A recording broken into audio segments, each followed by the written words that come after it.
Alright, and we're live.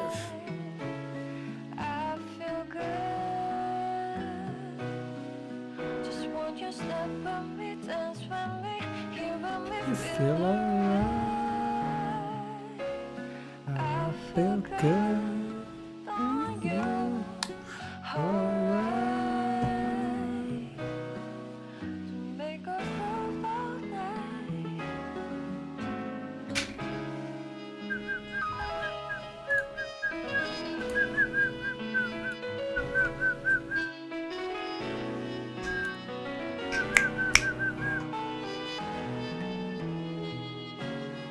Godzilla, how's it going, man? I've been right here. What are you talking about? I've been right here.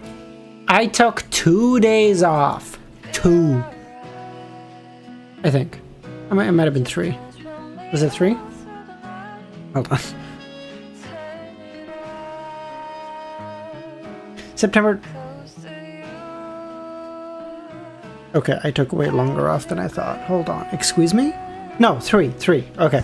Sorry, hold on. Okay, it was 3 days. Come on. Give me some grace. 3 days. After like 6 months. 3 days. Come on. Come on.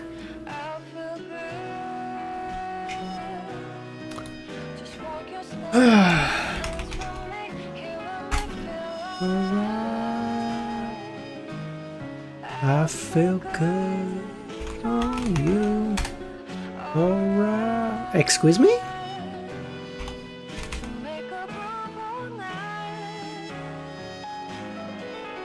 Okay. Okay.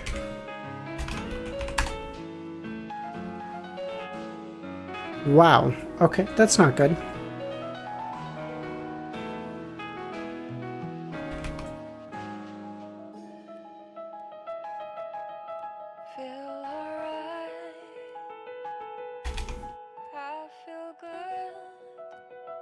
Oh, okay. Oh, that kind of works. Teeth.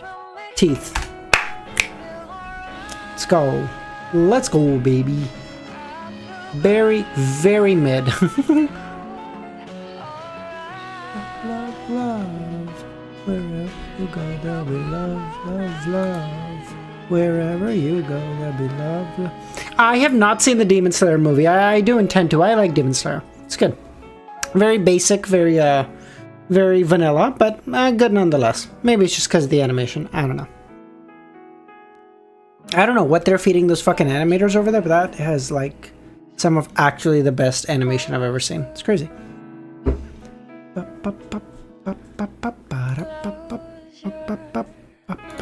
Justin, how's it going, man? How you doing? Romero, how's it going, buddy? The simplicity is part of it. Maybe, yeah. Like it's very. Again, not every show needs to be like super in depth, super whatever. Like you can just have a vanilla show and have it be good if it does the basics right. It doesn't need to be some extraordinary, extravagant thing, you know. Here's time.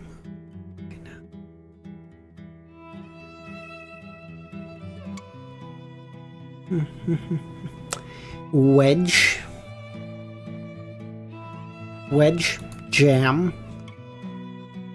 Shoehorn stuff. Let's go! Scoreboard! Pinwheel. Give me more seasons of No Game No Life. Super agree. Oh my god, that show was so good. Except the whole baby sister thing. That was weird. But like, yeah, great show. Other than that.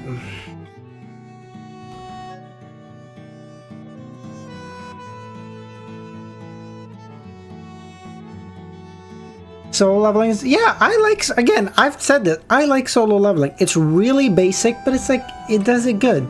It does the really like cool protagonist getting strong, starts off weak, gets stronger. Does it well. I got no qualms with that. Not every show needs to be like, oh my god, like it has the best world building you've ever seen. No. And just be good at other stuff, it's fine. Wow, that's hot. Wow, that's really hot. Sorry. I knew it'd be hot. It caught me off guard.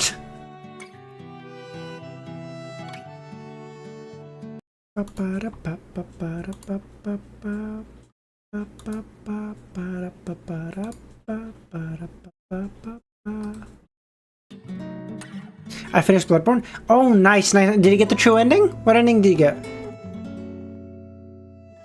Fun Beer's time. Okay, vein about face. What? Street flag. Okay, stuff you'd have outside your house. Wind chime, a flag maybe. What is a renegade? Killed my. Nice.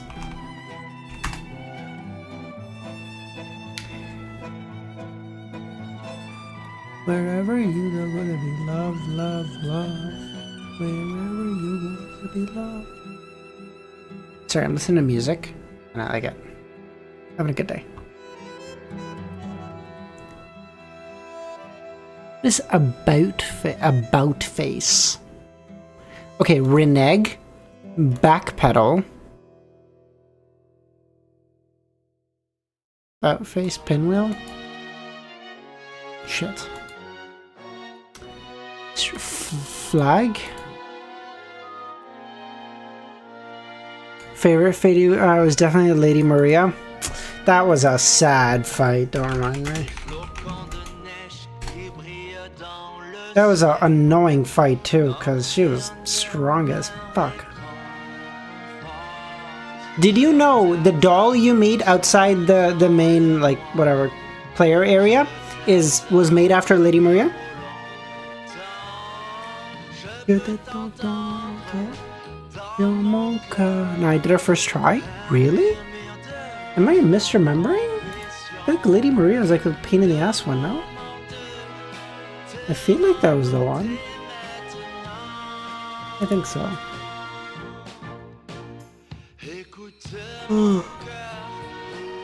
I don't know. I don't know. I found her pretty troublesome, but whatever.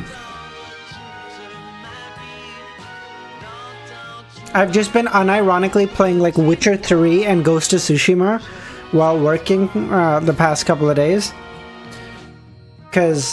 So during training we have to have our cameras on because they're like, hey guys, we just want to make sure like you're working. So like I just put the laptop up here and then I put Ghost of Tsushima on right behind it because like so I'm looking in the same place and then I can just play. But I need to play something that I've already played like a ton, which would be like Ghost of Tsushima, Witcher 3, Spider-Man, maybe something like that. Because like it'll keep me occupied because like because I find those games really fun. But like I can't have it be so stressful. I'm like, no, everyone's gonna go, is he having a stroke? What the fuck is going on there? So I love the fight. Made me fight so different. I used yeah exactly. Oh no, yeah, it is that same one because you have to like one tapper and then step back, one tapper with light attack and then the one step back, and because like if you go into a chain, she'll just wreck you. Ciao, man. How's it going, man? How you doing? Love, love, love. Okay. I'm not getting this today. Let's do Lexicon and we'll get started really quickly. Oh, I also need to know where to end today. Luvian sent the message, I just never checked it. Please tell me it's around here. I don't want to do a super long stream. Ooh.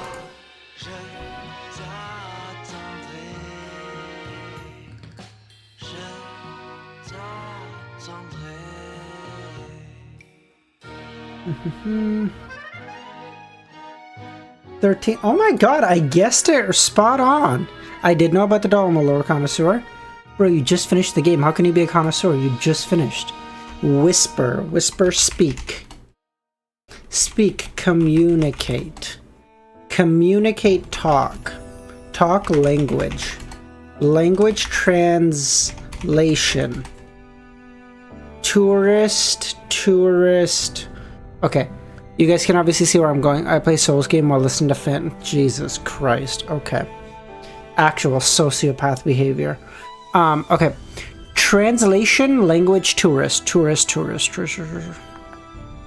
Dictionary? No. Yeah.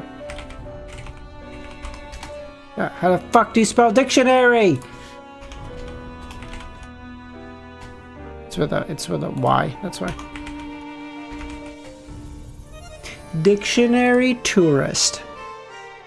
Map. Tourist map. Tourist visit. Visit sites.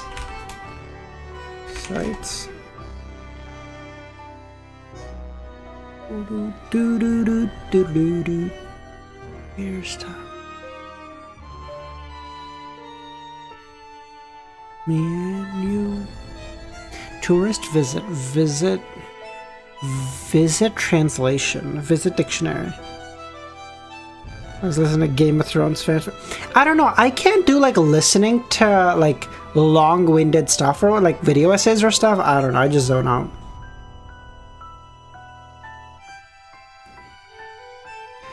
Tourist visit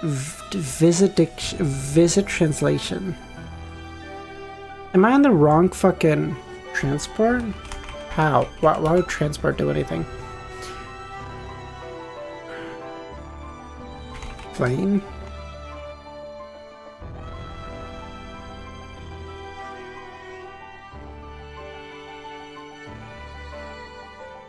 I was thinking like language barrier.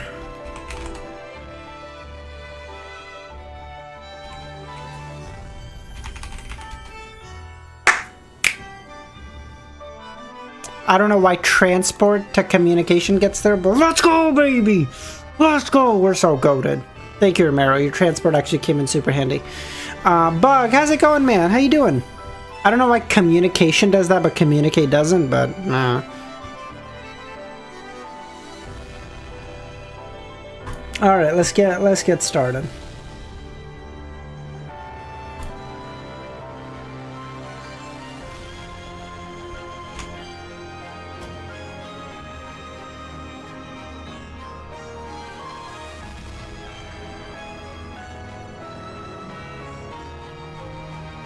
Additional lessons for who?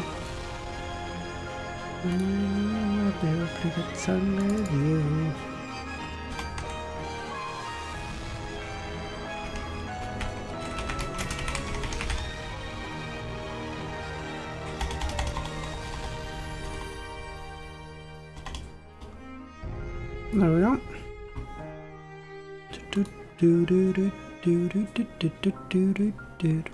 After circling the primitive island 3 times, the dawn finally made its way into the distance, which was perennially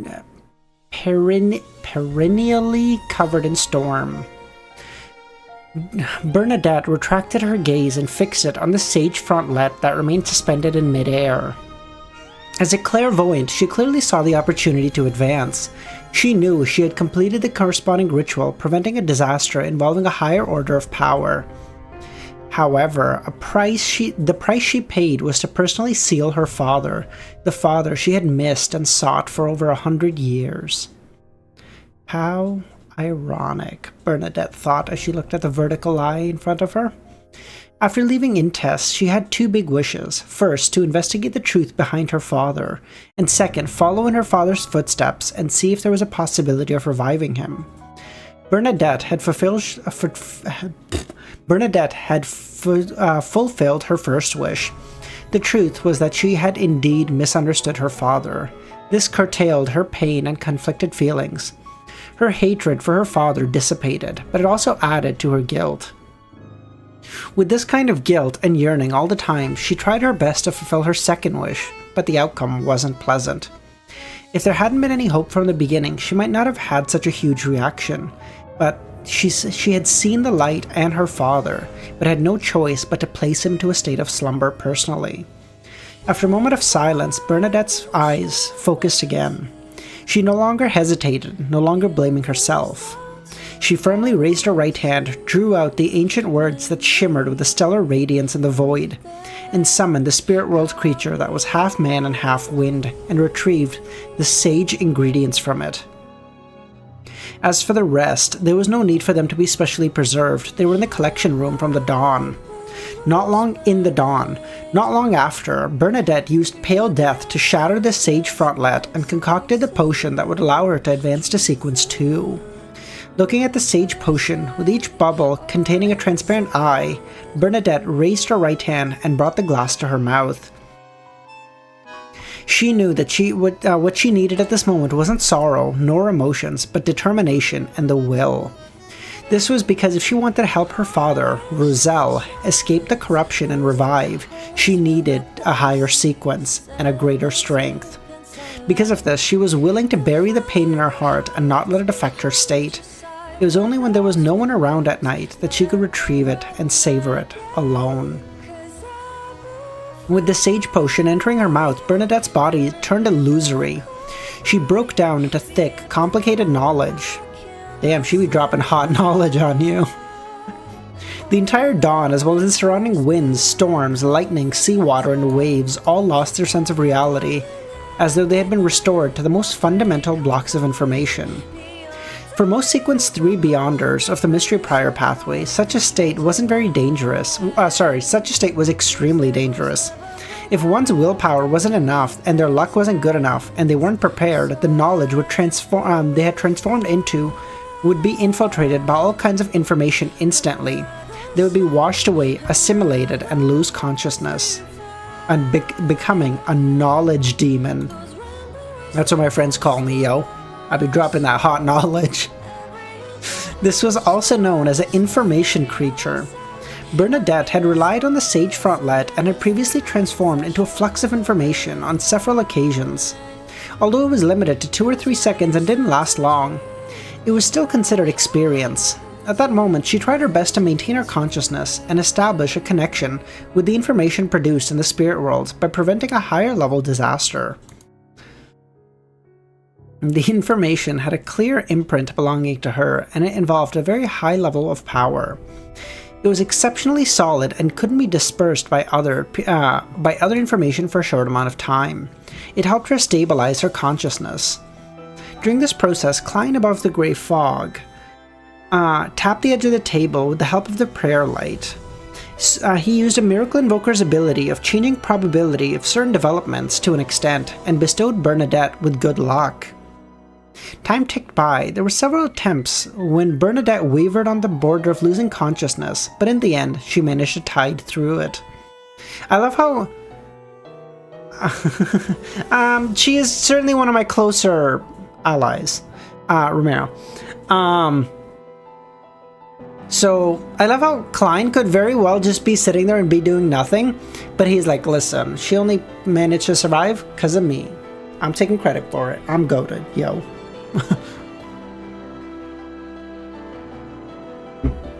Time ticked by. At that moment, she gradually felt the concern of that Cattleya had for her, and the members of the Element Dawn and her crew making their daily prayers. This stabilized her condition. Oh, they're her anchors. Very good. Allowing her to resist the ancient will that was deepening in her body. At this moment, a series of secret information came from nowhere, taking the opportunity while Bernadette was reforming her body, attempting to fuse with her. The Hidden Sage's interference. As the embodiment of this world's knowledge and information and a quasi-Sequence 0, the Hidden Sage has a certain amount of influence on Beyonders of the lower sequences of the same pathway. She has a whole secret organization for anchors. Wait till they all become believers of the Fool. It's gonna happen, yo. Without giving Bernadette the chance to use the pale mask, the curtain draped over Klein gently rose. Space-time distorted around Bernadette, isolating her. Grabbing the sudden moment of peace, Bernadette reassembled her body and used her anchors to balance out the terrifying will. At that moment, she had become a true she, a Sequence 2 angel, an important figure. She's on Klein's level again? No. Right on the heels of that, she saw the distorted space around her return to normal. She stretched out her hand and grabbed all the information around her, extracting the useful bits. As Bernadette was about to return to reality from the spirit world, an orange light bloomed in front of her. The light smiled. I am Orange Light Hilarion. Bernadette was puzzled. She didn't understand why Hilarion had appeared in front of her. As the leader of the Element Dawn and a former mysticologist, she knew of the Seven Lights. She even knew how to pray to them. Milos, how's it going, buddy? As well as the ritual needed to receive their advice, she knew that the seven lustrous lights were a symbol of the spirit world, containing infinite information. Hilarion added, "A great existence wishes for me to inform you of the knowledge regarding the great old ones, the outer deities, and the cosmos, so that you have an accurate grasp of the state of the world." Which existence is that? She had vaguely guessed the answer, but still found it unbelievable. After all, the Seven Lights were also important figures. Even a true god wouldn't find it easy to get them to do their bidding. Hilarion chuckled. The great ruler above the spirit world. Great ruler above the spirit world. Bernadette laughed. Hilarion glanced over at her and smiled. He has another title. Mr. Fool. Dude, this guy is just infinite aura farm. He doesn't even need to do it anymore. People just go up and they're like, yo, this Mr. Fool guy, he's kind of goated. Like, I sit at the same level as gods, really? And like, I like shiny shoes in the morning. It's a crazy work, okay? This guy's nuts. Somewhere out at sea, the future, which was cruising along, Cattleya suddenly jolted awake in her dream. Just now, she saw the queen lying on the ground, drenched in blood, her chest torn open, and a baby-like monster crawling out. As a mysticologist who had advanced with a drop of a snake of fate's blood, Cattleya believed her dream wasn't without reason. It was a premonition. While feeling uneasy, Cattleya sat up, put on her cloak, and prayed to Mr. Fool, hoping that this mighty existence would give her some hints or protect the queen. Soon, a scene appeared before her eyes. Bernadette walked out of the spirit world and returned to the dawn. Cattleya immediately heaved a sigh of relief and thanked Mr. Fool. After finishing her prayer, she opened the window of the captain's cabin in joy. She put on her heavy glasses and walked across the resplendent bridge of starlight to the deck. She arrived at the bow of the ship. She saw Frank. "What are you doing?" Cattleya asked. "My ideas encountered a setback, so I can't proceed any further for now. I have asked Nina to get me some soil from the bottom of the sea to study the microbes in it." "Seer, how's it going, buddy?" With that said, Frank looked around. "When I have my next vacation, I would like to go to the depths of the North Sea, or the poles, where it's a world of ice and snow. There may be many ancient microorganisms buried below thick layers of ice. From the fourth, third, maybe even the second epoch. This will bring me plenty." "There won't be any such time," Cattleya sighed. "Tinub, how's it going, man?" Cattleya conjured a box and placed the... Klein conjured a box and placed the 4 cards of blasphemy inside. After sealing them, he returned to the real world and headed for the nearest cathedral. He planned on informing the goddess in the form of a prayer of the hidden dangers of the card of blasphemy, reminding her to pay attention to such problems. He didn't want the Earth Mother, Lilith, to obtain the Mother card or the Moon card. Why? Lilith is an ally to Evernight. She'd be chilling. But I guess gods are assholes. Yeah, Seer, this is about what's gonna be the time for the next little bit. Well, next while, actually. Because with work and stuff. If you guys wanted, I could... in about 6 weeks or so, this will be after Lord of the Mysteries is done, because I'll easily be done within 6 weeks. If you guys want, I could move it back a decent bit. Because like my work schedule is gonna be... No, I know the Earth Mother, I know the Mother card has issues. Roselle told Klein, I remember that, guys. I just mean, like, why is he so scared of Lilith got it? Like, Lilith is an ally to the Evernight. It should be chilling. My work schedule is going to be 8 to 4. So, like, if you guys wanted, we could do a stream, like, 4 hours before now. But, like, I don't know how that works for everybody, you know? But what if a god gets corrupted? I didn't even think of that. That's an okay point. That's a good point. The prayer hall in the Evernight Cathedral was as dark as before. Klein sat in a corner that wasn't eye-catching and began praying. He simply mentioned how Roselle had revived in the last mausoleum and focused on the corruption of the moon, emphasizing that it prevented the crimson moon within him from being born into the real world. Roselle had chosen to terminate the process of having his uniqueness and characteristics returned to him. Hey there, Tushar, how's it going, guys? Scared she'll get corrupt. Oh, God, really? This was also the main. Wait, what? In fact, Roselle had only mentioned the need to be careful of the mother card and didn't mention the moon. However, Klein knew that the two pathways of Earth and Moon belonged to the mother goddess of depravity. Therefore, to be cautious, he added the moon card.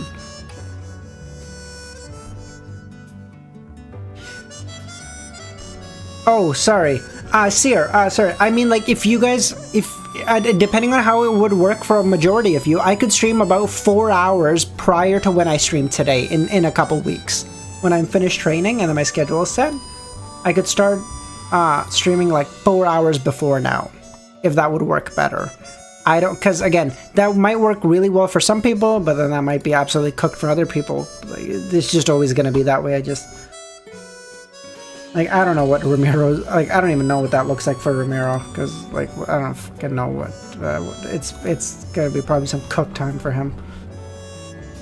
For, what do you call it, for Dr. Z, it would probably be, like, 1 a.m. or something. Mother, do I have that added? Yes, I do, good, okay. Don't do that, yeah, I don't want to stream it, yeah, that's what I figured.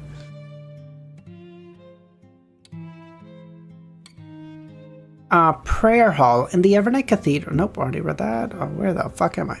Compared to most of the 22 pathways, the high sequence Beyonder of the Planter and Moon pathway had huge advantages. They didn't need to worry about the primordial one awakening in their body. What? They didn't need to worry about the dissociation from approaching the world underground, because the characteristics they possessed didn't come from the primordial one, which led to no mental imprint.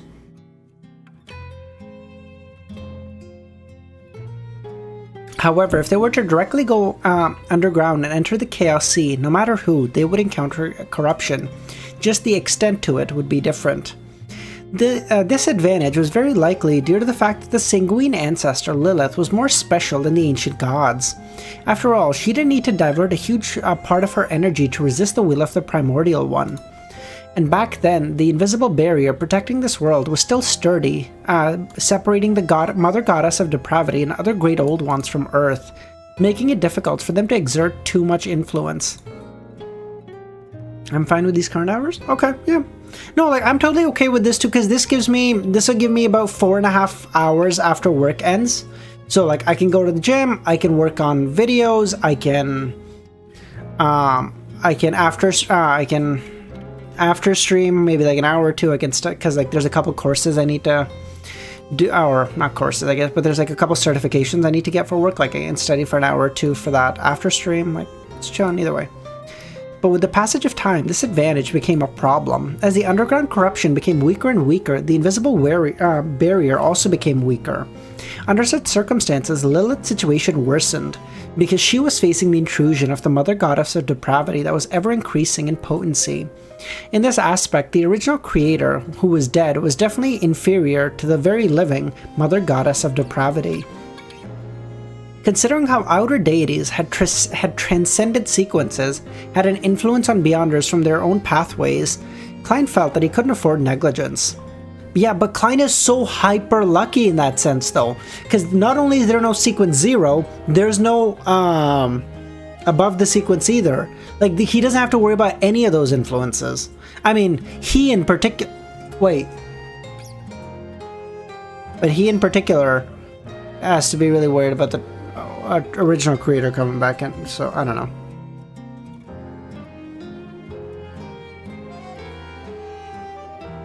After he finished his prayer, he waited for nearly 5 minutes. After confirming there was no response, he stood up and left.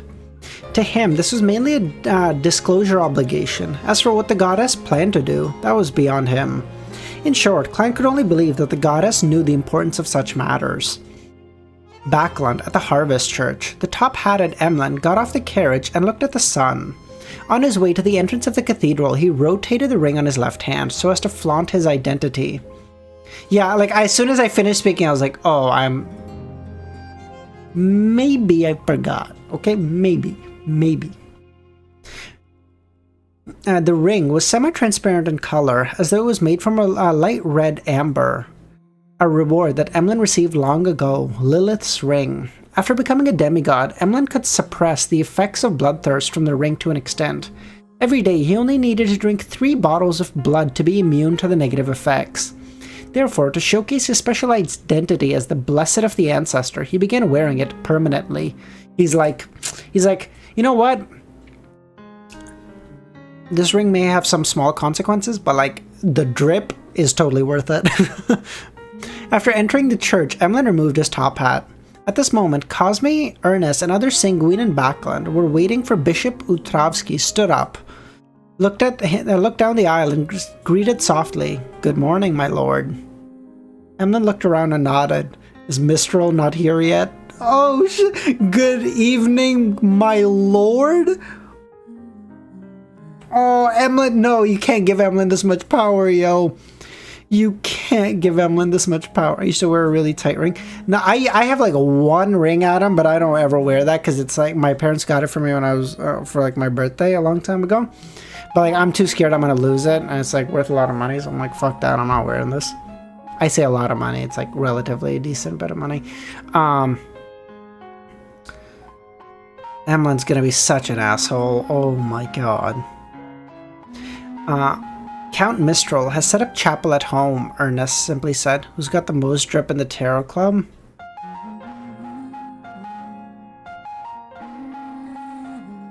I think you gotta give it. Am I crazy for saying Leonard? Am I crazy? I think the red gloves are hard as fuck. Am I crazy? Emlyn didn't comment on this. He walked forward and said he will still have time to come when Mass is held. Where's Bishop Utravsky? The bishop is waiting for you behind. The church envoy has arrived, Ernest said. The church envoy. Soon he saw Father Utravsky and the curly black-haired envoy the church had sent. This is the Archbishop, His Grace Loretto, Utravsky introduced. Good morning, Your Grace, Emlyn replied. Loretto smiled. There's no need to address me as Your Grace. Although you aren't an archbishop, you have the status of one. From today, you will be the Hierophant. You will be a Hierophant, a high-ranking deacon of the church, a sanguine you will be in charge of sanguine matters in Backlund. Oh, shit! Without giving Emlyn any time to digest, Loretto continued, I came to Backlund under the Holy See's orders. I'll tell you everything that needs to be taken care of. Please speak, Emlyn said, suppressing his glee. First of all, most important thing is that you will be the clergyman of the church or the believers of the Earth Mother as long as you claim that you have obtained a revelation. They are individuals who have been enticed by demons with no exceptions. If anyone reports something like this to you, or you have obtained a revelation personally, please inform Bishop Utravsky as soon as possible. Father Utravsky didn't mention this before. This is a strange request, Emlyn thought. The bishop has never said anything about taking note of such matters previously. Before he finished, Emlyn felt that it came off as though he was criticizing the bishop. Almost at the same time, he understood what was odd. This was telling everyone that the Earth Mother you sensed isn't the real Earth Mother. This is saying that a large number of the revelations us Sanguine received from the Ancestor are fake. It's from demons or evil gods. At this moment, Loretto didn't mind as he smiled. Bishop Utravsky didn't tell you because he didn't know either. Can we... 1340... Are you nuts? Fuck no. Father didn't know? In that instant, Emlyn felt a little sympathetic towards Bishop Utravsky. He felt that as a physician, a hierophant who had changed his faith in later years, he had been ostracized by the other members of the church. Sensing the change in gaze, Loretto added, "That is because he's a blessed. He doesn't need to care about the temptation of demons or evil gods." Bishop Utravsky nodded. "The revelations of the Earth Mother are in her Holy Bible, in those lines of teaching. Anything else is heresy." You know what, Seer? You're right, I will. Emlyn was somewhat puzzled. He grunted and said, "Then what is the second point that needs paying attention?" "If you receive a revelation, don't blindly believe it. Please immediately seek confirmation from Bishop Utravsky." What do you mean? Don't you have universal healthcare in France? Are you from the US? You're not from the US. Why? Emlyn was puzzled. This was basically telling him that the response he would receive would either be from evil gods or demons. In this world, there are many evil existences pretending to be deities and bewitching the clergymen. That's because the main two pathways of the church are related to life. Therefore, the effects they receive are more severe than other churches. Occasionally, there are people who will take the wrong path and attempt forbidden life experiments, slowly degenerating.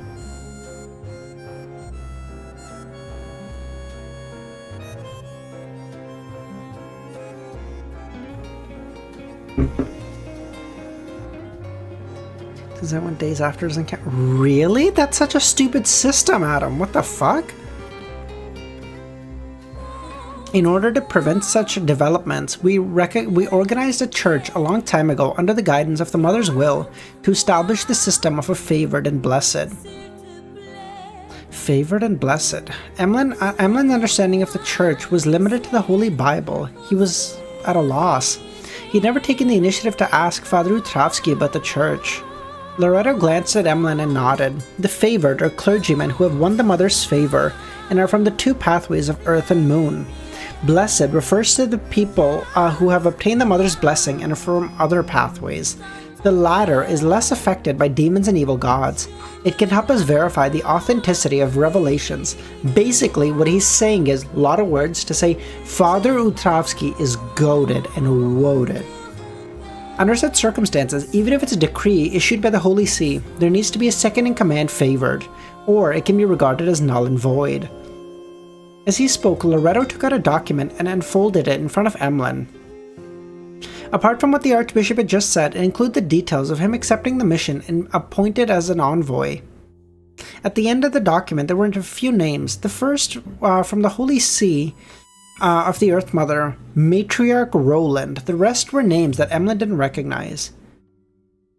Father Utravsky, he barely recognized the last one to be Father Utravsky. Father Utravsky's handwriting is disgusting, Emlyn mumbled. Why are the blessed less enticed by evil gods? Why were they able to verify a revelation when the favored couldn't? Because they're of other pathways, so they can't be affected by, like, the... Basically, they're saying, like, we need to have another pathway look at it because they can't be affected by the Mother Goddess of Depravity. Is that fair? As thoughts raced, Emlyn noticed a detail. The blessed aren't from the two pathways of Earth and Moon. The problem didn't lie in the favored, but the two pathways themselves, Emlyn guessed.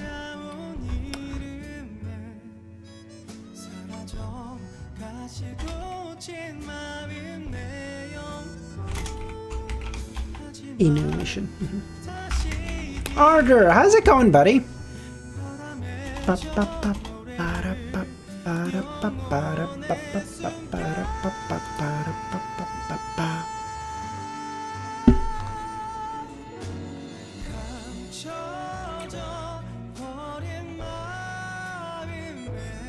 Okay. Emlyn vaguely sensed there would be some abnormalities in the two pathways of Earth and Moon, but didn't ask the Archbishop. He didn't seem like he would answer anyway. I'll just wait for the next Tarot Club and ask the world and the others. He didn't consider seeking Mr. Fool's answer because he felt there was no need, as the problem wasn't important enough. After all, the sanguine dukes, marquises, and counts were still alive and well. At the same time, his previous guesses also made Emlyn connect to these influences of the primordial moon, an existence which is perhaps an evil god or a high-level devil in disguise.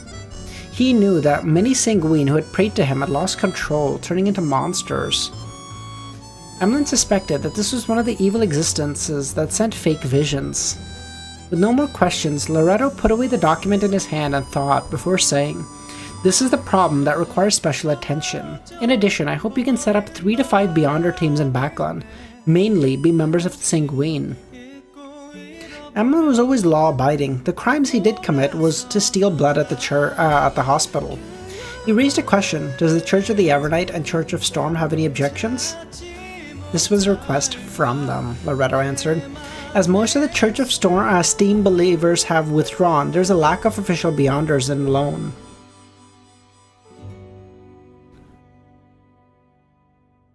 Although the Church of the Evernight and Church of Storm have recruited a group of Machinery Hive Mind members who didn't wish to leave, and low-ranking clergymen, they are ultimately just a minority. Furthermore, they still need to handle the purge of Faceac and independent colonies overseas. This is quite beneficial for us proselytizing in Lone. However, you have to remember that here, we have to restrain ourselves. We can't freely proselytize, just be on the same level as the remnant of the Church of Steam. Of course, our believers won't be able to catch up to the Church of Steam for a long time. This will require a few generations. Yes, maintaining the present scale and having a certain degree of development is plenty. Emlyn sighed. Okay. In the Sonya Sea, Bayam. Bro, everyone in the Tarot Club is a demigod except Gio at this point. In the Sonya Sea, Bayam, Alger wore a bishop's robe embroidered with symbols of lightning. He wore a metal storm sacred emblem and stood at the peak of the mountain range, looking at the other side of the forest. There were few trees, and the surrounding hills and short mountains had been flattened. Oh wait, wait, Alger was also... Klein said he'll be selling the thing.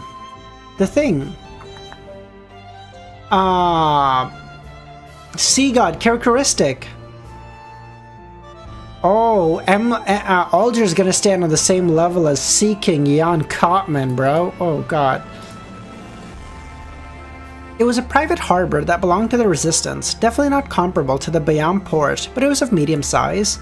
A city with an unconstrained and crude style that it was built near the harbor.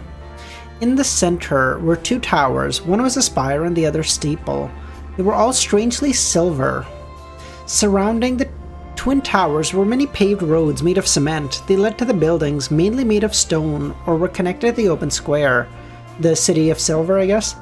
Alger knew that the city didn't only consist of residents from the City of Silver, but also Moon City. Many of the latter were deformed extremely, unwilling to interact with Bayam, as well as the residents of the other cities. They only purchased the necessities through the people of the City of Silver. It was said that they planned on building a city that belonged to them deep in the forest and would only leave a path to the new City of Silver. They're all believers of Mr. Fool. I'll have to integrate them into the entirety of the Rorset Archipelago. But for now, I'll try not to disturb the deformed and let the residents of the City of Silver bring normal-looking Moon City residents to Bayam. Normal-looking, Alger? Really? I would say I expect better from you, but as Dr. Z would say, for a Storm believer, that sounds about right, you little fuck.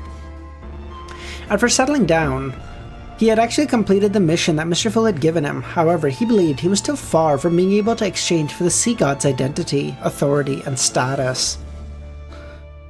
To be frank, Alger was most worried that Mr. Fool didn't give him anything to do. If that happened, he didn't know how long it would take for him to make the contributions. Accompanying the new City of Silver's establishment and the immense vibrancy, he sensed danger. There was more than one Sequence 4 demigod in the City of Silver and Moon City, and they were Mr. Fool's loyal believers. Mr. Fool would one day bestow the identity, status, and authority and power of Sea God to one of them. No, you'll be fine. Wait, which is interchangeable? Oh, Sailor is interchangeable with... Oh, true, you gotta... True. If you don't hurry up, Derek could take it, because he could just yoink. Because he'll be like, I'll switch pathways, I'll just yoink. And you're cooked. There are 2 Grade 0 artifacts in the City of Silver, a Sequence 3 Saint, 3 Sequence 4 Saints, and nearly 10 Grade 1 artifacts, as well as a few demigod characteristics that can temporarily be used as Grade 1 artifacts. There are 3 demigods in the Moon City, 5 Grade 1 artifacts, and a large number of potion formulas. Alger realized that these 2 factions that came under Mr. Fool were terrifying. All of them combined were equivalent to a quarter of the Church of Storm. Dude! A quarter of the Church of Storm? If we can get the Moses Ascetic Order to start backing us too, we're cooking. Because then we're like, we've got power, baby. We don't have maybe the amount of people, but more power, baby. Seer, this is Lies of P. Luvion, how's it going, man? According to what Alger knew, the number of Grade 0 artifacts each church held numbered between 5 and 8. There were fewer than 4 grounded angels active at present. In this aspect, they were indeed much stronger than the combined cities.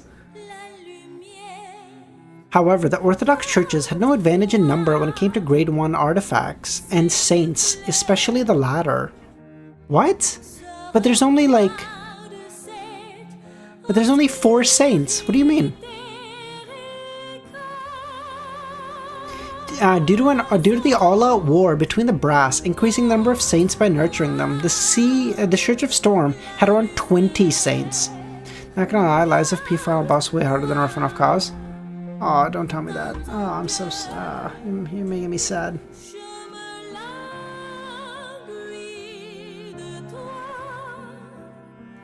Oh. But in fairness, I didn't find Orphan of Cause that horrible. I found him pretty okay. So, I feel like it depends on playstyles. Like, you found Lady Maria easy, I found her fucking nightmarish. But, I found Orphan of Cause pretty easy, if I'm honest. To this day, the hardest boss I've ever fought is the Nameless King from Dark Souls 3. I have fucking nightmares about that asshole. The Church of the Sea God doesn't have a demigod yet, but it won't be long before a new sea god will appear. As for the angels under Mr. Fool, there's Mr. World, the Death Console, the Angel of Fate. These are saints from our tarot club. The more Alger thought about it, the more alarmed he became. He realized he was a little slow. Perhaps it was because he couldn't extricate himself to take on an objective look until he was amazed by what he saw today. You see, Nameless King was not Nameless. I fought that boss, I don't know, 8 years ago, 10 years ago, and I'm still fuck, I don't even want to fucking think about it. Perhaps it was because he couldn't, unknowingly, Mr. Fool's faction had developed to a level comparable to an Orthodox church. Even if there was a gap, it was only due to the lack of accumulation that needed years. And it hadn't even been 3 years since Alger joined the Tarot Club. If I hadn't experienced all these changes myself, I wouldn't believe it, Alger sighed, wishing to do something for Mr. Fool so that he could quickly accumulate the contributions needed. When that happened, he could cast his gaze towards the Book of Calamity and attempt to complete the request of the Elven Queen, Kohenem. Retracting his gaze, you see, even this to me is so cool. So close to the end of the book, where there's so much shit happening. What the fuck is Amon doing? Amon's gonna try to become a god soon. What the fuck is Adam doing? He's a god. There's so much shit happening. And even now, we're still going over, hey, Alger still has the side quest to do. That's so cool. Retracting his gaze, Alger glanced at Bayam at the foot of the mountain. He saw that this city, which hadn't suffered any serious damage in the war, had again lit up. It could also be called the most prosperous city in the Sonia Sea. At that moment, the priests, bishops, and church of the Lord of Storm believers were cooperating with the new government. And the Church of the Sea God to build schools and hospitals to the children of the slums and to the natives with no financial capacity. Why did Amon take the blasphemy slate? I have to imagine because others wanted it and Amon just wants to be a little piece of shit. As Alder watched, the people walking along the streets like ants, the colorful buildings that were different, and the vast majority of lone, the corners of his mouth curled up. I suffered with Pontiff Sullivan? I know that name, but I can't remember it. Pontiff Sullivan. Oh, I didn't find it bad at all. But yeah. Yeah, no, I didn't find him bad at all, but Nameless King, I can't even... Like 10 years out, dude, and it's still...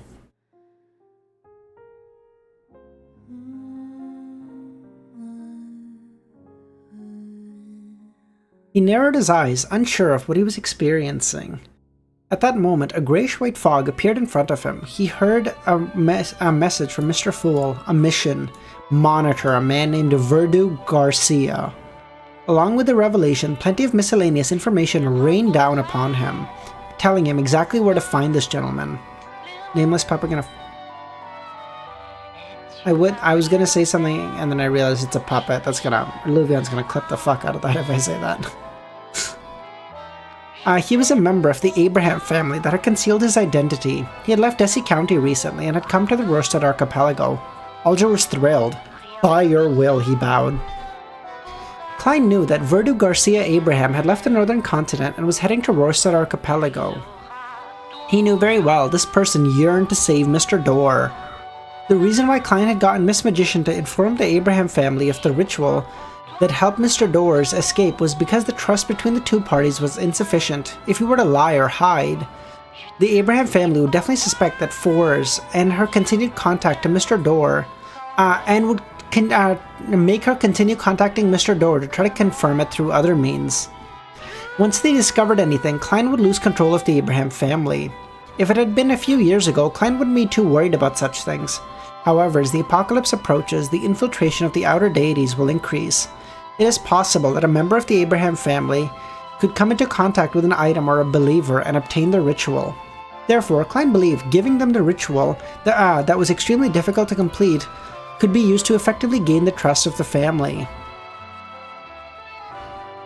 1312. Fully automatic wishing machine? Oh, washing machine? No, I'm just kidding. 5 years' time.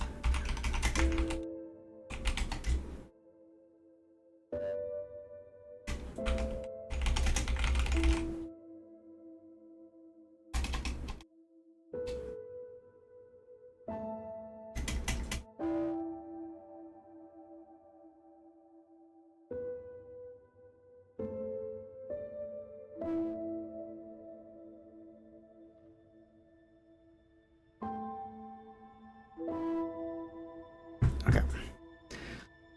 Midseashire. Jasmine wrapped a scarf around her face and exited her apartment. She had heard the annual Lemon Carnival had begun. Because of the war last year, the carnival hadn't been held, and she was greatly disappointed. After that, she suffered the greatest trauma of her life. She then hid at home and didn't dare go out. Perhaps it was because she had been confined to the home for so long that she was very cramped. Jasmine was eager to go to the streets and walk around like she did in the past. As she turned her gaze, she saw a reflection in the glass mirror by the street. Her figure was pitch black without color. Her long dress reached her ankles, and the veil of her hat covered half her face. This was different to the cheerful, lively Jasmine in her memories. In the war, a cannonball had destroyed her original home, resulting in a fire. She had burns to her face, causing her body to be covered in wounds. Automatic wishing machine! Let's go! Have I been stuck in a washing machine? No, thankfully. Oh, I know what he's gonna do. Oh, Klein, you're breaking my heart. Oh, that's so cute. That's so nice.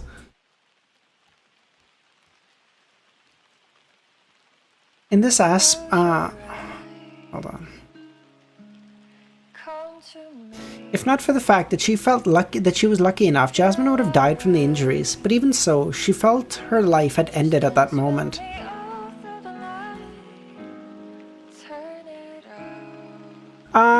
Kami, one of them, I can't remember which one, did cause it to be restricted in a country, but other than that, it was just demonetization, no strikes or anything. In this aspect, she was very... wait, no, what the you made me lose my place, you son of a bitch. Her nose had been burnt away, leaving only 2 black holes. There were many traces left behind by the fire on her face, neck, and hands. Jasmine clearly remembered one thing. On the first night on moving to this apartment, she had washed up in the public bathroom before sleeping. As she walked out, she saw a youth walk over, and the youth saw her. Under the crimson moon, the youth revealed a expression of horror as he jumped up and ran away. He finally controlled himself and took a few steps to the side, not daring to look at her again.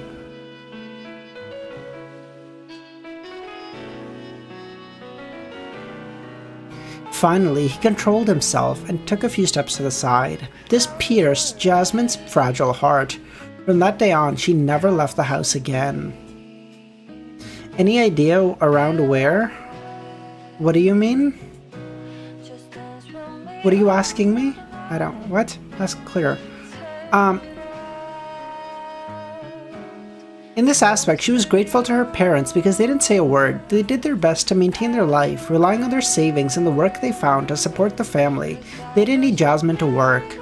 After walking a distance, Jasmine saw the main venue of the carnival.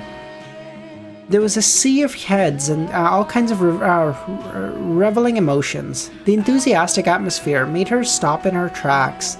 She didn't dare approach. Around where did we... Oh, Kami, I'll send you that after stream, dude. I don't know. I'll send it to you. It's fine. She didn't dare approach, afraid that someone would notice that she was dressed strangely. This is gonna oh my, she's wearing a veil, all black clothes. This is gonna mimic the Volume 1 ending scene where the Klein gives Melissa in her all black dress and veil the flowers. Oh, this is gonna mimic that the same, but it's just gonna be a much bigger wish. Not even a... Oh, that's so good. After hesitantly stopping, she found a clean spot by the streets and sat down, staring intently at the square. After an unknown period of time, Jasmine sensed someone beside her, a young man in a long black robe and a tall hat, a magician from the circus. But the square's over there. Jasmine wanted to remind him, but she didn't dare speak a word. She didn't dare speak to anyone. However, the young man took the initiative to walk over, took off his hat, and bowed. "Miss, do you know what this machine is for?" Machine? Jasmine looked up and dazedly followed the young man's gaze. Under the street lamps, a small wardrobe-like machine was sitting there. Its surface was brass and with a few transparent glass gears and bearings embedded in it. Jasmine retracted her gaze and shook her head, indicating she didn't know. "It's called a fully automatic wishing machine," the young man introduced. "It is an invention of mine. It can fulfill the wish of anyone who operates it. By the way, I forgot to introduce myself. My name is Merlin Hermes, a wandering magician." Fully automatic wishing machine? Jasmine realized that she could understand every word but failed to understand the concept. "You can give it a try. As the first user to experience it, it is free," Klein said. Jasmine shook her head, refusing. Klein didn't give up. He looked at her. "For example, you can make the wish to be restored to your original looks." These words were like an arrow that shot into Jasmine's heart. She stood up and wanted to leave. She suspected that he had seen her. "If you don't give it a try, how would you know it won't come true? It is free after all," Klein said. Jasmine slowed and finally stopped. If she could be restored to her original looks, she would pay all the money she had. But she knew that the wish in her heart couldn't be granted by any amount of money. "I don't have to pay anything. It's free. What if it comes true?" Jasmine thought. She then turned around slowly, as if being enticed by a devil. Weirdly enough, this is the one time it's an angel. "Really?" she asked. "I can retreat 10 meters, and all you have to do is turn the wrench on the machine. You don't have to remove your hat or your scarf." "Okay," Jasmine said. Not long after, Merlin retreated a certain distance as Jasmine moved closer to the machine. She was worried that this was part of a prank involving pulling the wrench, such as being splashed by water or something that would happen every year at the carnival. She and her friends often played such pranks on others. But compared to a wish that could be granted, she felt it was an acceptable risk. Even if it was proven that having her wish was granted was impossible, it could still be treated as an experience of the carnival. Remember to make your wish before you turn it, Klein said. Jasmine collected her thoughts and silently wished, I wish to return to my former self before the burns. With that, she turned the wrench nervously and expectantly. In the next second, the door to the automatic wishing machine opened, and a wooden cane reached out and tapped Jasmine's forehead. Oh, the life's cane. Oh, so simple. What Jasmine didn't notice was a ring embedded with rubies had appeared on her hand. When the wooden cane retracted into the machine, the ring also disappeared. As the gears turned, Jasmine saw the door close. That's it, she thought? She didn't experience the feeling of having her wish fulfilled, nor was she being pranked. Congratulations, your wish has been granted, Klein said, clapping. My wish has been granted? How? She thought to herself. She felt something under her scarf. The spots where two black holes were had been propped up. Jasmine raised her hand and touched her face, sensing the presence of her nose and the quality of her breathing had improved. She cast her gaze at Merlin. She then walked to a shop at the side of the street and looked at the glass window. She removed the scarf covering her face. Eyes that weren't big, a nose that wasn't too well defined, and lips that weren't too filled. The freckled face of a girl reflected in the window. Jasmine raised her hand and covered her mouth, her eyes glistening. She wiped the tears from her face, looked to Merlin and said, Are you a god? I am a mere magician who likes to create miracles, Klein smiled. The thing you should thank most is the fully automatic wishing machine. Fully automatic? Yes, a fully automatic wishing machine that can operate without any external help. You can understand it like a gas meter. As long as you throw in a coin, it can grant a wish. The specific steps are simple. Throw in a penny and make your wish before turning the wrench. Remember, only three wishes can be fulfilled. While explaining, Klein mocked inwardly. If I were to unfortunately die one day and become an artifact, I hope it's something similar to this machine. See, like this. This is why he's my fucking goat, dude. What a G. He said, even in death, I wish for this characteristic to be used to help others. He said, I don't want to be something that can hurt others. I don't want to be something that can, help you No. I want to help others, even in death. What a fucking G, dude. As fearless in death as he is in life. After leaving the capital, Constant City, Klein changed the method of granting wishes to prevent himself from being bored. One had to learn to seek joy in mundane work. How miraculous, Jasmine thought. Will this machine stay here forever? Jasmine asked. No. It can stay here for 3 days, and maybe not even that long.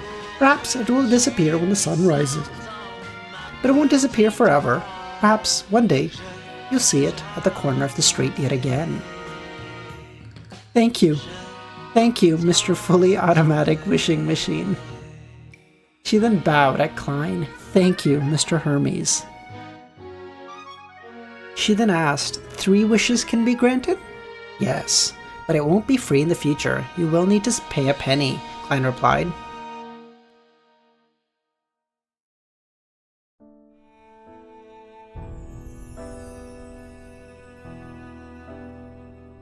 girl, take your one miracle. Now, again, she's lucky that it's Klein in front of her. But, like, bro, I would take my miracle and get the fuck out of there. I'm not testing it. Fuck that. I'd be like, hey, I'm taking my one miracle is enough for a lifetime. Okay, I'm good. I'm good with that. I can live with that.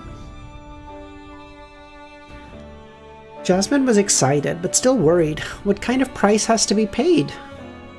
The penny you paid is the price. The change that you will have to bear after your wish is granted is also the price. Well, exactly, Romero. Not even just the lamb, but like, what if it's some kind of like piece of shit devil or something? That's like, oh, I'll grant you one wish to make you trust me, and the second one, I'm gonna really fucking fuck your whole life up.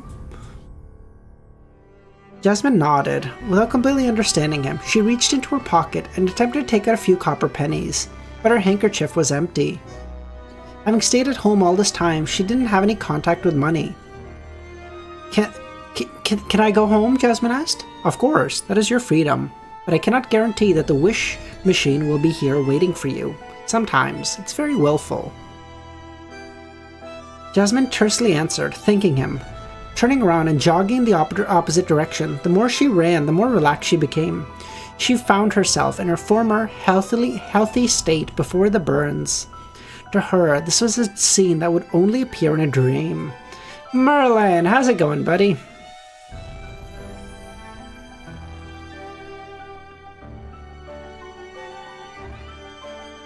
That's what the previous Nighthawk captain said when Klein was looking at the telescope case. A lot of Beyonders that are sealed act like they help others on the... Yeah, exactly, yeah. Of course, as an ordinary person, she felt exhausted after running for a while. The cool breeze blew, revealing resplendent stars peeking through the clouds.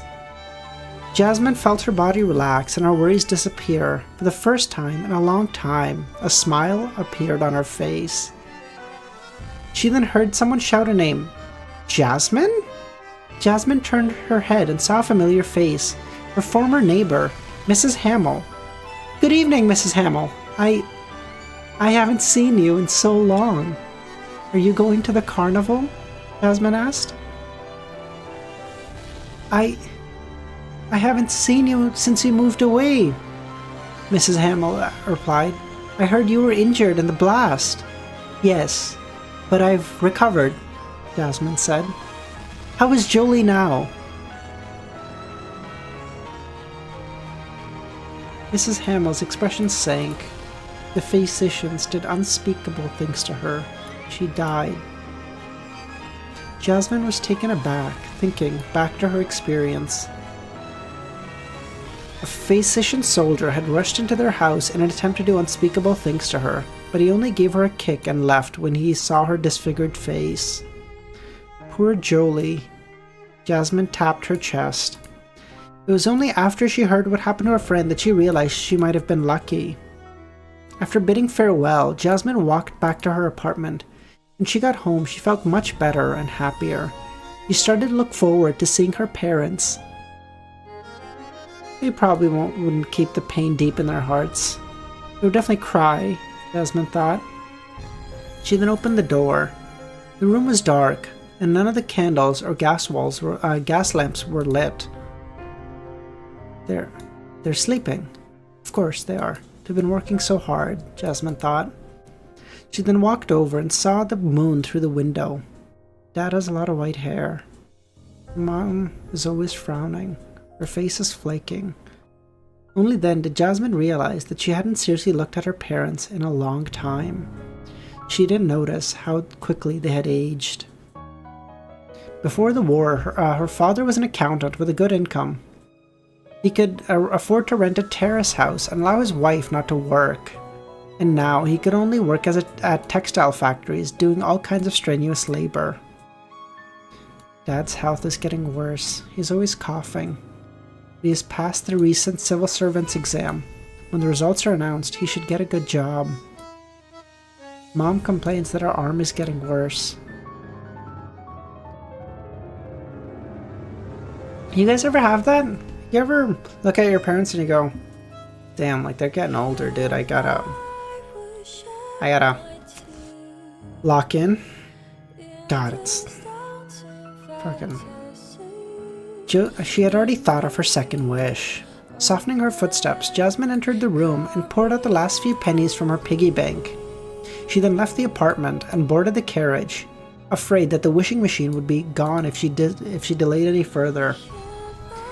At that moment, there were a lot of passengers on the public carriage.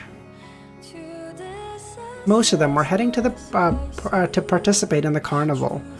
Jasmine looked around and saw there were no seats, and she had no choice but to stand up. 10 minutes later, she reached her stop.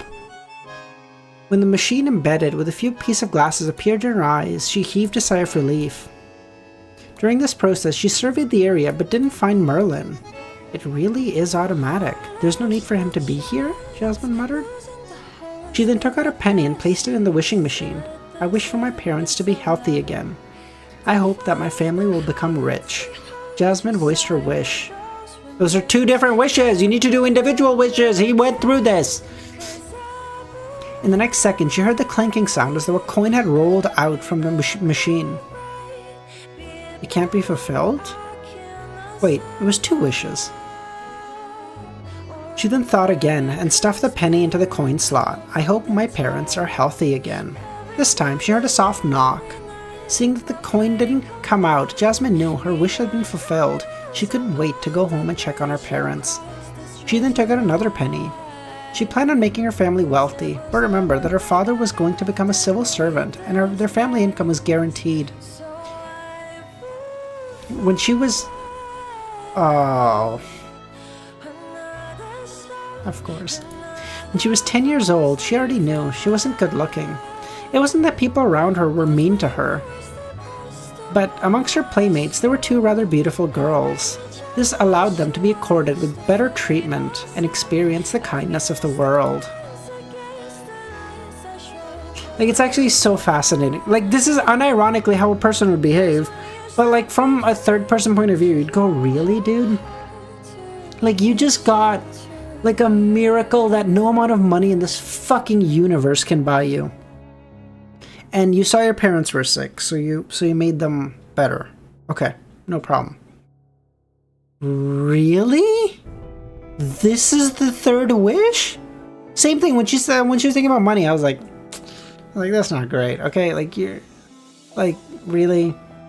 But like this is so much more petty. Seriously? Like this is unironically how people would be, because people are fucking disgusting. But like Jesus Christ. Such a comparison had only served to make her dream of becoming prettier as she grew older. If I can make myself beautiful, I can improve my family's situation, Jasmine thought. She then closed her eyes and said, I wish to become extremely, extremely, extremely beautiful. Just as she finished speaking, the door to the wishing machine opened again, and a white mask was pushed out and covered her face.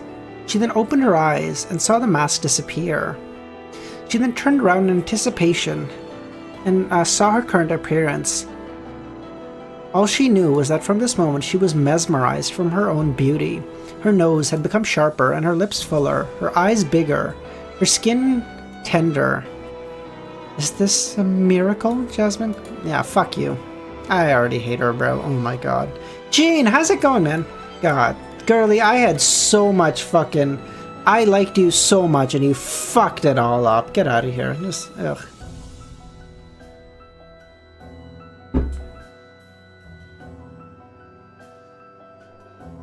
Following that, she walked to the public carriage. On the way, everyone turned to look at her. A man who was too focused on her slammed into a gas lamp. Jasmine pursed her lips into a smile and boarded the carriage. There were many people in the carriage and all the seats were taken, but just as Jasmine was trying to find a spot, several men stood up and offered their seats. Jasmine was stunned. She never expected such kindness. Fuck off. No, I don't know. I feel like, again, I don't want to be too harsh because I understand this is unironically how a normal person would be, but I like to think, dude, if a genie came to me and I was able to make a wish that is so like, it should be like if I got my fucking leg amputated and then like a genie came to me and said like, hey, I'll give you 3 wishes, or like here's a machine, I'll give you 3. I feel like it's different if a genie offers them to you, because a genie is like, okay, I have to make them, I can't give them. But like even then, I would probably just not fucking use all 3 for my own personal shit. Definitely not want to become more handsome. Fuck that. But like, and I was like, oh, can I get my fucking leg back? Like, yes. I'd just be like, dude, get the fucking, give the other 2 to go find a homeless guy. Give it to him, dude. I'm good. Like, Jesus Christ. Again, I don't want to be too mean, because again, I understand, but I don't.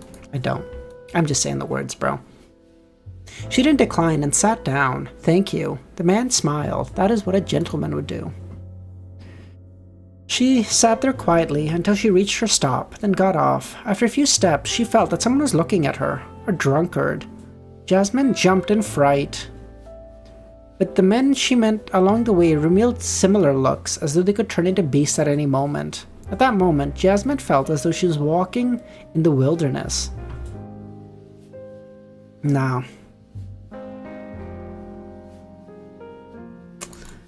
Again, I don't think so. Again, the first 2 wishes I'm totally okay with. Like, she was... yeah, she had, like, burns. Of course, everyone would want to just feel okay. Of course. Not even a fucking question. Second wish, her parents are sick. Of course, you want to make them better. No problem. I want to be prettier?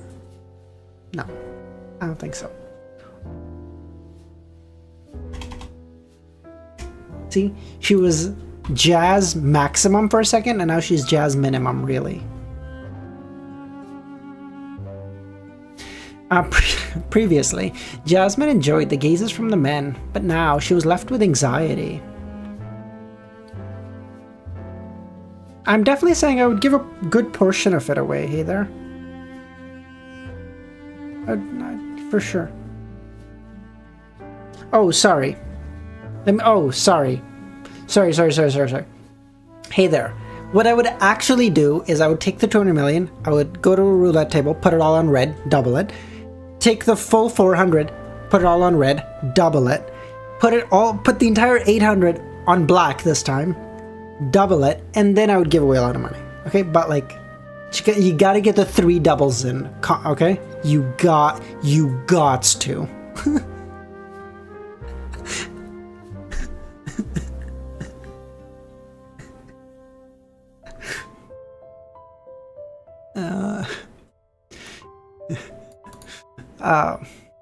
Dr. Z, how's it going? Finally, before the men could get close to her, she rushed to her apartment. The girl patted her chest and decided to stay out less at night. Do it at the end of stream. Seer, if I had $200 million, I promise I would, okay?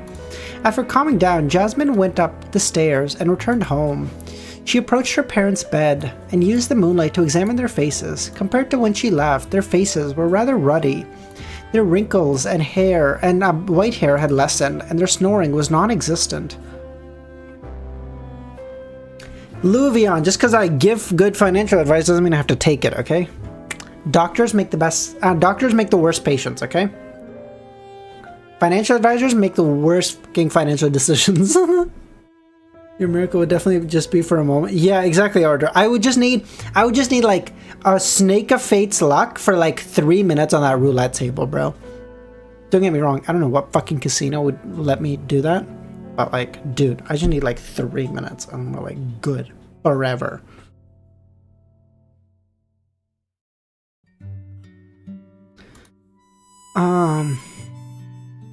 Sensing the commotion, her mother's eyes opened. Jasmine held her breath and restrained her smile. Her mother got up. Who are you? Who am I? Get out, or I'll call the police, Jasmine's mother said. We don't welcome burglars. Jasmine's father stood up.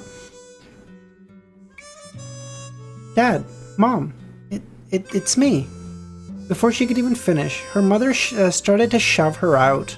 No one cared what she said. The door to the apartment closed, left her feeling lost and hopeless. She then heard her mother shout to a patrolling police officer, "There's a burglar! A burglar!" They don't recognize me. Will they think I killed myself? Jasmine's heart tightened. Subconsciously, she wanted to leave to avoid the police and convince her parents later. She bowed her head and under the watchful gazes of the neighbors walked down the stairs. What the fuck is gonna happen here? They'll kick you out after the second win? You think so? You think so? You think they would even let you get to 8?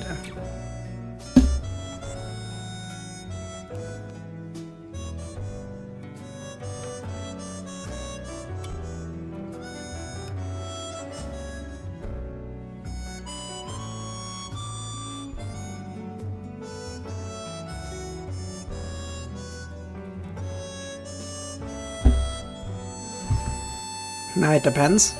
Nah, I don't, dude. There's no casino that would take a $400 million bet. You're out of your fucking mind. I would bankrupt the entire casino. You're nuts. Suddenly, a hand reached over and covered her mouth. How much? I'll pay whatever it costs. The drunken man's voice sounded. Jasmine tried her best to struggle. Just as she was about to break down, the drunkard released his hands. Are you okay? A young man's voice sounded. Jasmine spoke. The policeman looked at her sympathetically and said, "We will take legal action on him. However, miss, you need to return to the station and record your statement."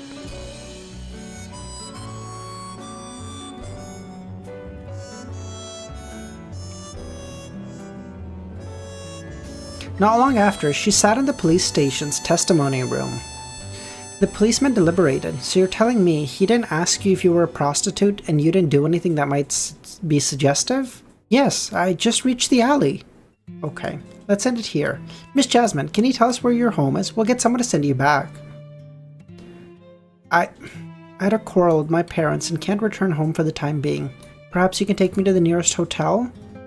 At this moment, she remembered she had only a few pence on her. There was no way she could stay at a decent hotel, and cheap motels were dangerous. Okay, the first policeman said.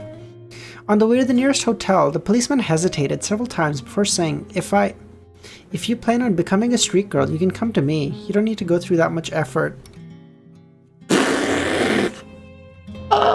He said, bro, let me shoot my shot. He's like, damn. He's like, she's really pretty, but it looks like her circumstances are destitute. Okay, I've got a chance. Hold on, let me cook. Dude, no.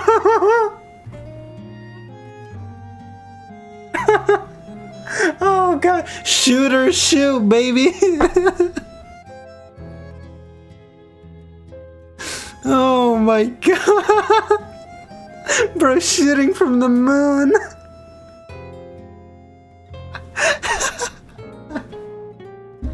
Oh my god. This made her feel so uneasy. Fortunately, the policeman didn't force her and sent her to the nearest hotel.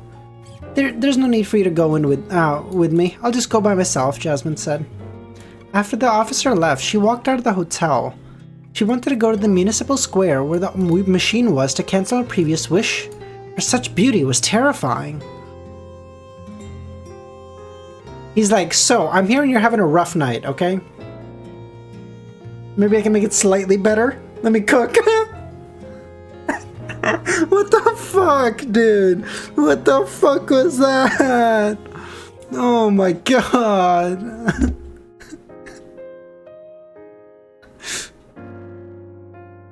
After taking a few steps, Jasmine removed the scarf around her shoulders and wrapped it around her face like before. When she arrived at the square, she entered the street and saw the wishing machine. Jasmine's heart calmed down. She was at a loss. Your first wish was a free trial, and it wasn't counted in the 3, so you have another one, Jasmine heard Mr. Merlin. Oh, good, good. Jasmine unhurriedly took out a copper penny and inserted it into the wishing machine. I hope my previous wish is cancelled. She spun the wrench again. As she removed her face, she returned to who she was before. Praise the lady. Thank you, Mr. Hermes, Jasmine said. She used her last penny to head home on the carriage. Along the way, no one gave up their seats to her. When their figures vanished, Klein appeared again. Great Master, why don't you add the line that excessive greed will always turn something good into bad, or wishes have a price. It'll make the whole matter seem more philosophical. The biggest problem was that I couldn't use normal methods to satisfy her extremely, extremely, extremely beautiful wish. Lai can only adjust her looks to a degree. So I had no choice but to use one of the effects of the artifact from a demoness to graft it onto her. Resulted in her stunning beauty and terrifying charm. Oh! Oh! Oh, that's why. Okay. Oh, I see. It was a demon. She literally was a demoness's beauty. Oh, I see. The artifact belonged to Geo, a relic of Demoness Charmaine. Due to a problem with Geo's storage ability, Charmaine's characteristic fused with the box containing it, becoming an artifact with shockingly negative effects. This caused Geo's younger brother to look at the box strangely. Geo's younger brother was trying to fuck the box. Mr. Loki, I'm so sorry you had to come into that sense. To solve the problem, Geo made the wish for Mr. Fool to seal the item. After saying that, Klein looked at the mirror. Bernardet, are you consoling me? No, the main problem was that she's too greedy. If she only wanted to become beautiful and didn't add extremely so many times, the result would have been pretty good, Bernardet said. You're at the start of stream? Oh, okay. Ramiro, shut the fuck up. Indeed, that will be within the extent that can be achieved by Lai, Klein nodded. Lai's adjustments can indeed be permanent, but it's a structure that is ultimately different from the original muscles and skin structure. After more than a decade, it will begin to show signs of aging. A lie is ultimately a lie. Then he walked towards the other end of the street and continued, besides, even if she really wanted to become beautiful, it's uncertain if she will lead a better life. It's true that beauty allows one to obtain a lot of resources, but her personal upbringing, character, and knowledge are unlikely to support such a life. Jesus Christ, hey there, God. Not everything needs to be said, okay? It can be inferred. Miracles are only for a moment, but fate is everlasting. With the conversation, Klein vanished from the street. His understanding of Miracle Invoker had deepened yet again. Amnesiac, thanks for popping by, buddy. After returning to her family apartment, Jasmine didn't attempt to open the door. She knocked. You're back, her mother heaved a sigh of relief. Your face? I've been cured by a mister who's good at creating miracles. Mr. Fully Automatic Wishing Machine. Just as her parents suspected that her daughter had been influenced by some demons, a few policemen in black and white checkered uniforms walked up. Leading the policeman was a lady. Miss Jasmine, we have some questions for you, the lady said. Oh, they're gonna be like, ma'am, so we believe you spoke to a gentleman by the name of Merlin Hermes. He has been kicking puppies on the street. We wish to have a chat about it. She's like, puppies? I don't even know what puppies are. Mr. Merlin, who's that? Kicking? What is this motion you speak of? I know nothing of it. I've heard of no such thing ever.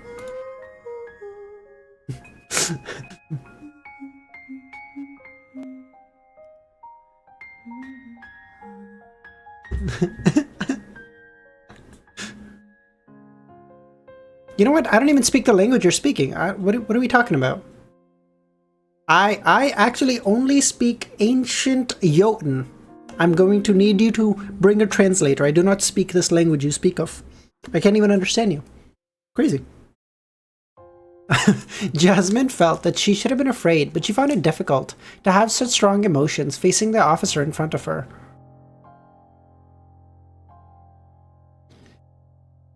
She looked at her parents. What questions do you have? Let's talk inside, the policeman said.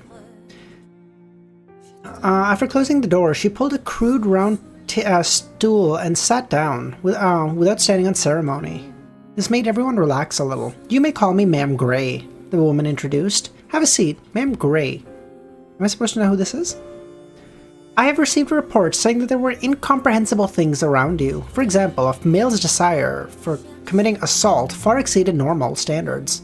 What is normal? What is a male's normal standards for committing assault? Excuse me? What is this? What is this slander on my gender? Excuse me? For example, this doesn't mean that there are no bad people or criminals around, but the ratio is too high. Check your DM, I sent the box. No, Ramiro, what the fuck did you send me?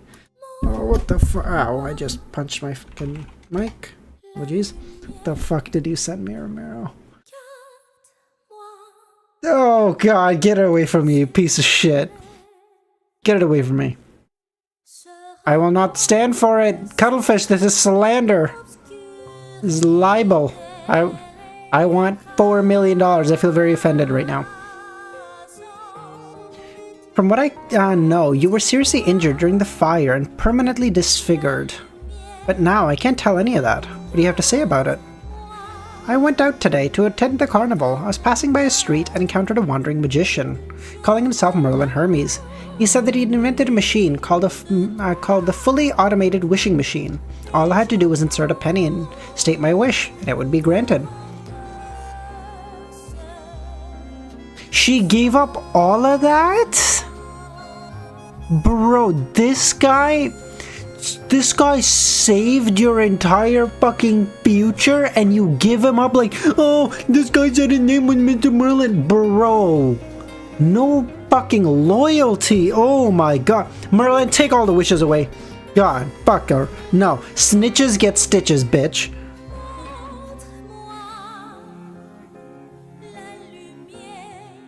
He said that I was the first user, so I could experience it for free for once, so I restored my original state. Officer, you must believe me.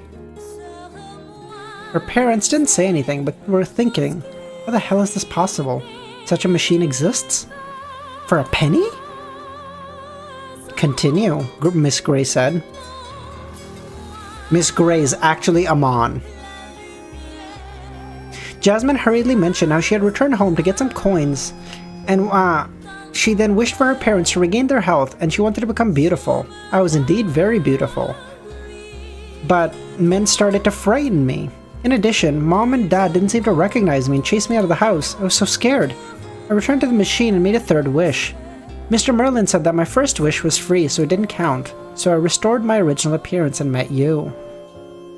Upon hearing this, Jasmine's parents realized that she was the beautiful burglar from before. Bro, can you imagine? Someone breaks into your house and you're like, damn, girl, you know what? You can just take shit. Can we just talk while you're doing that? Maybe I got a chance, bro. Like, the parents are like, yo, extremely beautiful burglar, yes. She was coming to take shit, but like, damn, she was pretty. What is this?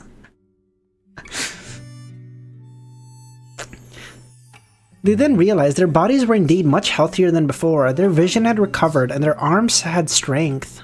They began to believe Jasmine's description, Red Devil, yeah, true, devil! They began to believe Jasmine's description, but they felt even more terrified.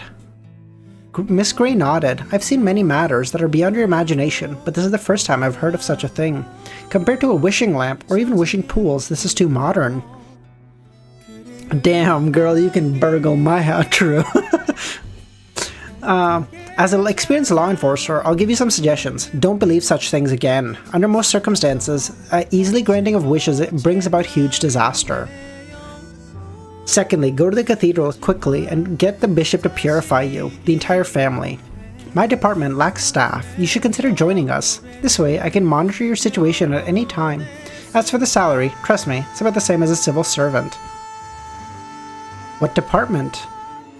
I'll give you an address. Come to my office tomorrow. I'll give you the details. Okay. Jasmine was in a state of panic and unease. She would grasp at any straw the moment it appeared. Damn, girl, you just burgling that TV because you also stole my heart. Who the fuck is Mrs. Gray? Nighthawks. Oh, okay, makes sense. Yep, makes sense. Yeah, no. I figured I didn't know that they were from the Nighthawks. I figured they were from another. I thought like maybe a different like. I was thinking Punishers for some mandated Punishers for some reason. But like yeah, that part I figured. Is Miss Jasmine gonna become the new Klein Moretti? She's gonna become the protagonist of book 2. Klein becomes her In-Zone Will. Oh, so close. No, that's not. I already know that. Fuck, what's the protagonist of book 2? I know his name. Shit, I forgot his name. Fuck. I can't remember. Kami told me to ask you what Paypig is. Why would you make me tell him? Why would you make me tell him? Or why would Kami? Okay. Merlin, pay pigs are like people who pay like women online, like OnlyFans girls or whatever, but like they don't want, and they just want to be insulted. Don't ask me why, okay? W Uncle Memory, fuck you, Ramiro. Fuck you, dude. Oh my god, what was his name? Dude, how do I not remember? Oh, I forgot. How did I forget his name? A few weeks later, Jasmine officially joined the Nighthawks in Lemon City. Captain, the telegraph device has broken down. She knocked on Gray's door. Gray put down the document in her hand. Report this to the police station. Let them handle it. Seriously, I could have gotten the help of the hive mind in the past. It was done quicker and effectively, but now, ugh. By the time Jasmine left, Gray picked up the documents and began reading, a piece of information that the Nighthawks had gathered regarding the automatic wishing machine. After flipping through the document, Gray spread out a piece of paper and wrote, "There have been many supernatural incidents in the city in the past week involving a special machine. According to the intel, it was created by a wandering magician calling himself Merlin Hermes, but we haven't ruled out other possibilities. I think that Merlin may be an illusion created by the machine so as to lure people to make wishes. The machine is brass-colored, embedded with glass. It has gears, bearings, rivets, and pipes. Case 1, a young girl disfigured by fire. We already know what happened. Case 2, a retired soldier who participated in the war to defend Lemon was left with serious mental damage. He met the wishing machine by the river. His first wish was to restore his mental state to before the war. Granted. Second wish was to become a little more handsome so as to reach the standards of male beauty on magazine covers. Granted normally. Third wish was to obtain £100,000 and become a tycoon. He then caught the fancy of the owner of the Lemon United Steel Company, who wished to marry him, a lady worth nearly £200,000. Clever. I'm not skipping! Shut up, Kami. We already know what happened with the girl. We spent like 2 chapters with her. This soldier didn't wish to accept her, and having the weight of more than 200 pounds and her shorter than average height, furthermore she's a violent middle-aged woman, he prepared to leave the city and head south. If there comes a day when he doesn't want to work anymore, he can easily obtain the rights to £100,000. In a sense, his wish was granted, but he was unwilling to accept. Case 3, Case 4. Case 5. A public school teacher met the automatic wishing machine near the Storm Cathedral. Oh, Klein is such a piece of shit now. He's so strong, he's like, oh, I'm gonna set up in front of the cathedral. Oh, you think that god is doing shit? Leo Darrow, that fucking guy? Nah. You know what? I got your wishes, bro. You don't even need to pray. Fuck all that. Give me a penny. Let me cook, okay? Klein is like, what a piece of shit. Her first wish was to make herself look better, not be ostracized by her students because of her looks. Granted normally. Second wish, to obtain a better position, also granted normally. Her teaching standards were high enough, and she was no longer restricted by her looks and became the most popular teacher and became a vice principal. Leo Darrow and I go way back, bro. Leo Darrow is scared. Yeah, Leo Darrow is like, damn. What is this, skippery? What skippery, bro? What skippery? I didn't skip anything this time. Shut up. Her third wish was to have a husband with impeccable looks, family background, personality, and ability. Finally, she got a doll who could speak, move, and have a certain level of intelligence. It had living characteristics and looked rather handsome, carved by the best master, and could have a personality if it wanted. It was very capable in every aspect, other than not being human. Case 6. Summarizing these cases, we have obtained some preliminary guesses. At least here, I give you the cliff notes. You've read it. If someone's reading with me, then I assume you have the fucking thing open. Okay. The fully automatic wishing machine can appear anywhere in Limon. It's very random and we have discovered no pattern. Most of the wishes can be made fully normally, but a small portion will be distorted. No, you idiot. The third one is it's saying like, hey, first one you can have, second one you can have. You get real fucking penny pinching with me and you ask for a third wish? I'm gonna give it to you, but like you're gonna fucking regret it, bro. Most of the wishes can be granted normally, but a small portion are distorted, and the latter is basically concentrated on the third wish. Of course, it's also possible that the person will let themselves loose by the time they make the third wish and make excessive demands. For gore. The wish it granted were mostly related to appearance, but it covered a wide scope. It was almost omnipotent. The frequency of its appearance is also irregular. This is a classic example of a mystical item that needs to be sealed, and it exceeds the grade of seal 2. I hope the Archbishop and high-ranking deacons will personally deal with it or give an effective sealing method. This is a grade 0 artifact, dummy. Angel is grade 2, or grade 0, we know this. No, but like everyone asked for, I guess the problem is everyone asked for like outlandish things on the third one, and Klein's like, bitch, what you thought this was?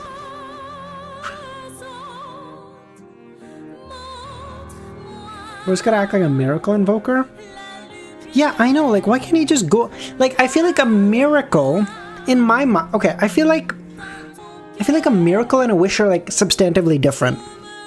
A wish is like, I really wish I could make this fucking YouTube piece of shit work, okay? I'd love to do this. That's like a wish. A miracle is like me getting my fucking legs blown off in a war and then I wake up randomly in a hospital and the legs are just back. That's a miracle. What Klein was doing after the war, after the air raid in those hospitals, those were fucking miracles. These are wishes. There's like a substantive difference in them, to them in my mind. On the steam locomotive out of Limon, Klein observed his digestion of the Miracle Invoker potion. What's up with you and legs? Well, I don't know. I feel like it's like it's the standard. Like if you're gonna lose a fucking limb, it's like fuck. I'd rather lose like a leg than a fucking arm. Like I would ideally lose neither. Super clear. Lord, if you're listening, okay, I want to make that really clear. No such inclinations here. Hey, you know, people talk a lot about manifesting and shit. All right, just want to make sure I'm not manifesting some fucking dumb shit. Okay, just gotta watch your words, you know. Oh my god. Okay, well it's actually not that much. I was concerned to be way more. Okay, we're okay.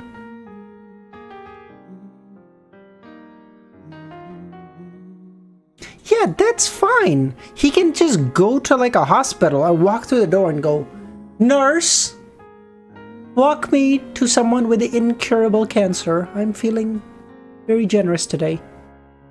And then he just cures them. You're like, light work, baby. You're like, I will be back Tuesday at noon. Please have lunch prepared.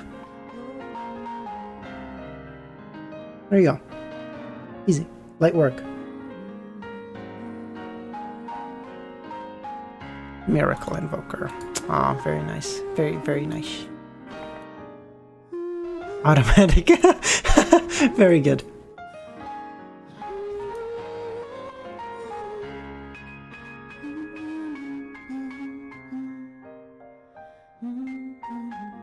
Makeawish.com, yeah.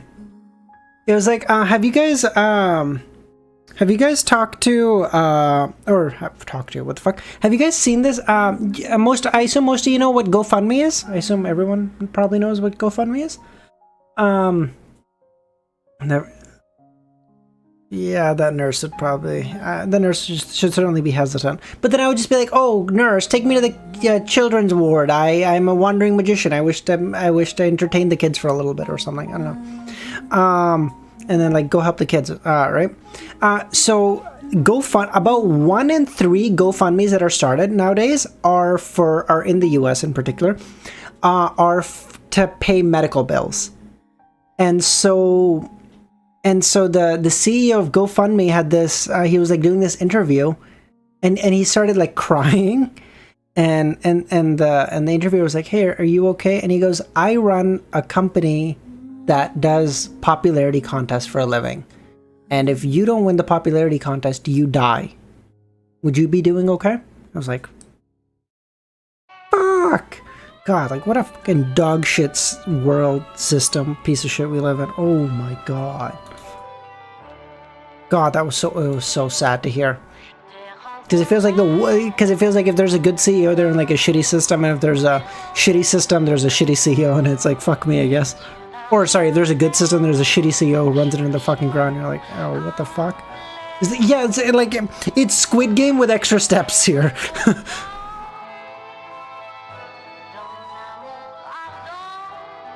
Damn, that's beautiful. These colors are so cool. Man, I'm like super not art brained at all. So like the people who can do shit like this, it boggles, because like my brain, like I can appreciate art really well. I couldn't even fucking begin to fathom how you would start to make a piece of art like this. Like I had fucking no clue. What did you say? What did you say, Kami? What did you say? Merlin, the marrying part? I don't know. By the way, some guy on Make-A-Wish got beat up because he married a little girl that wanted to get married before him.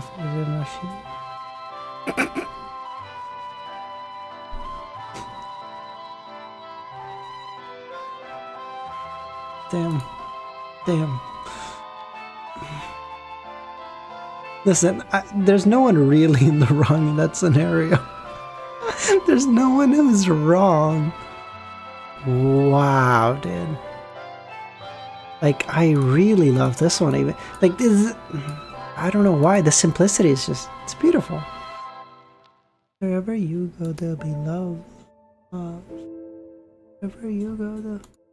Oh my god. It's very nice too. Now the temperatures are getting good enough that I'm gonna probably take out the AC. I don't need it in my room anymore. I just don't even use it. Oh, this is cool. Good. Wow, this is also really good. A penny for all. Fly me to the moon. Oh, this is so cute. I can tell you made it right at the end, buddy.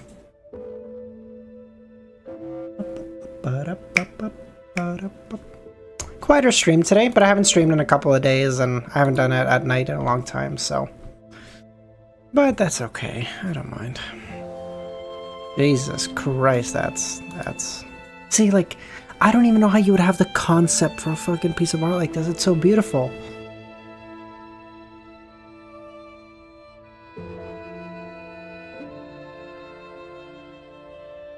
So beautiful, dude. I can't look at that. It's gonna give me a migraine. Less than 2 hour stream. I did 6 chapters in 2 hours. I'm just goated because I'm fast, bro. What do you want?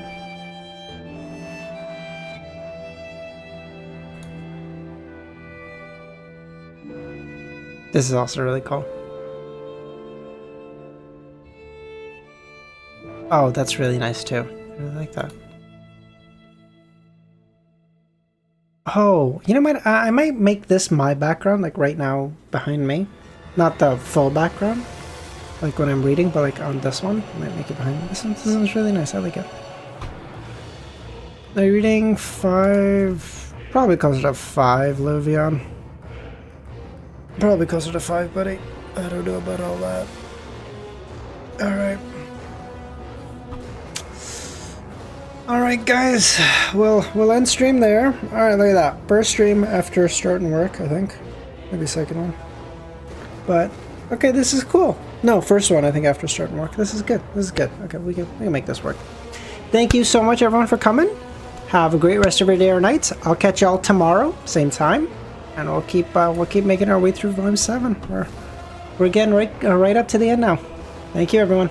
Bye, guys.